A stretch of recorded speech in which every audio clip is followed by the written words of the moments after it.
ওয়ালাইকুম আসসালাম। আপনারে ওই চেয়ারম্যান সাহেব হ্যাঁ এই স্বর্ণের কয়েনটা দিছে।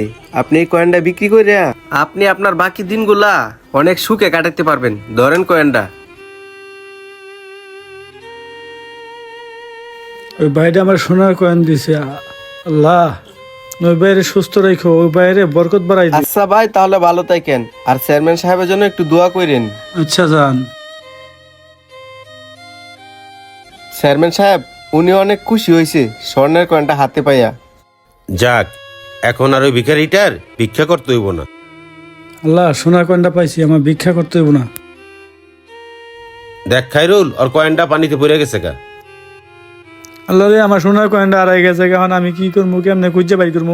আচ্ছা খাইরুল, তুই একটা কাজ কর, ও যখন কয়েনটা ফালাই দিছে নে, ওরে আর একটা স্বর্ণের কয়েন দিয়ে আয়। এই কয়েনটাও আমি যে আবার ওরে দিয়ে আসবো। হ্যাঁ খাইরুল, আমি অনেক চিন্তা ভাবনা করেই দেখলাম, ও কয়েনটা পাইয়া কত খুশি হয়েছিল, দেখছিলি? এটা তো আমি দেখছি, সে অনেক খুশি হয়েছিল।